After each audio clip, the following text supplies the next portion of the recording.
Patients treatment కోసమని doctor దగ్గరికెళ్తే, ఆ పేషెంట్స్‌ని ముక్కలు ముక్కలు చేసి మొసళ్ళకేసిందని విన్నాను. ఆ కేస్‌లో ఏమైంది మేడం అసలు? అవును. ఒక ఆయుర్వేదిక్ డాక్టరు తనకి దొరికిన పేషెంట్స్ అందరిని తీసుకెళ్ళి చంపేసి, ఆ చంపేసిన బాడీ ఎవిడెన్స్ దొరకొద్దని చెప్పేసి ముసలోళ్ళకి పడేస్తూ ఉన్నాడంట. క్రొకడైల్స్‌కి. దగ్గరలో ఉన్న చెరువులో ఉన్న క్రొకడైల్స్‌కి పడేస్తున్నాడంట. యాక్చువల్ స్టోరీ ఏంటంటే, ఇతను ఆల్రెడీ ఒక డాక్టర్. హ్మ్. ఆల్మోస్ట్ 1994 ఆ టైంలోనే కిడ్నీస్ ర్యాకెట్ ఉంటది కదా! కిడ్నీస్ ట్రాన్స్‌ప్లాంట్ అదంతాకి అంటే పేషెంట్స్ పిలుచుకొని వాళ్ళని చంపేసి కిడ్నీలు అమ్ముకోవడం. ఆల్రెడీ ఆ ర్యాకెట్‌లో ఇన్వాల్వ్ అయ్యి ఉన్నాడు. ఇది కాకుండా ఏందంటే, ఈ టాక్సీ డ్రైవర్లు, ట్రక్ డ్రైవర్లు ఎవరైతే ఉంటారో వాళ్ళందరికీ ఏదో ఫేక్ స్టోరీ చెప్పి పిలుచుకొని ఇతని టీమ్ డాక్టర్ వాళ్ళ టీంని పిలుచుకొని వాళ్ళకేదో మాటలు పెట్టేసి వాళ్ళని చంపేసి ఆ ట్రక్స్ ఏవైతే టాక్సీస్ ఉన్నాయో అమ్ముకొని వాళ్ళకి ఇంక ఎవిడెన్స్ దొరకద్దని చెప్పేసి వాళ్ళని తీసుకెళ్ళి అక్కడ దగ్గరలో ఉన్న చెరువులో ఉన్న క్రొకడైల్స్కి వేసేస్తున్నానంట. హ్మ్.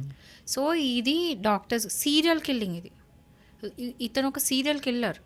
చాలా అసలు గూమ్స్ అంటే భయానకమైన సీన్స్. అంటే అక్కడికి వెళ్ళి పోలీసులు వెతికినప్పుడు కూడా మొత్తం ఇట్లా పీసెస్ మిగిలిపోయిన పీసెస్ దొరికింది.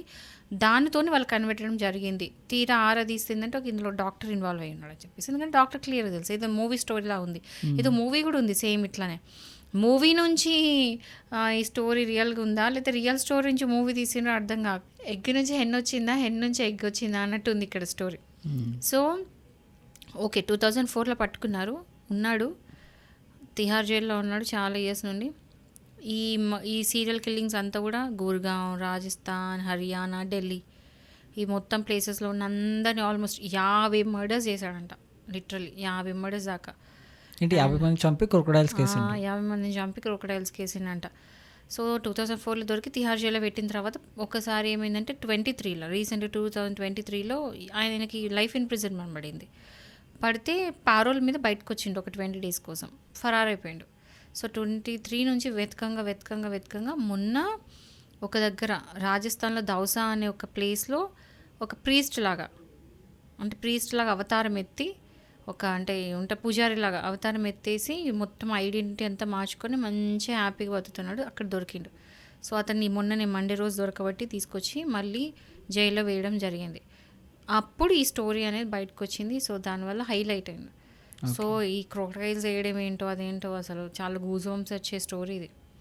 సో ఇతనికి ఏ శిక్ష పడుతుంది అంటే, ఇప్పుడు ఇంతమందిని చంపిండు కాబట్టి అన్నిటి కూడా ఐపీసీ 302 మర్డర్ కేసే ఉంటుంది. కానీ ఇప్పుడు మీకు డౌట్ రావచ్చు 50 మందిని చంపినా ఒకరిని చంపిన 302 అంటే అవును 302నే. Almost life ఇంప్రిజన్మెంటే. ఆయనకి ఉరి శిక్ష వేయాలి యాక్చువల్గా, కానీ లైఫ్ ఇంప్రిజన్మెంట్ ఇచ్చారు. సో ఈ పారిపోయిన తర్వాత ఇప్పుడు మళ్ళీ రీకన్సిలియేషన్కి వెళ్తుంది అనేది. సో నెక్స్ట్ ఏమవుతుందో చూడాలి.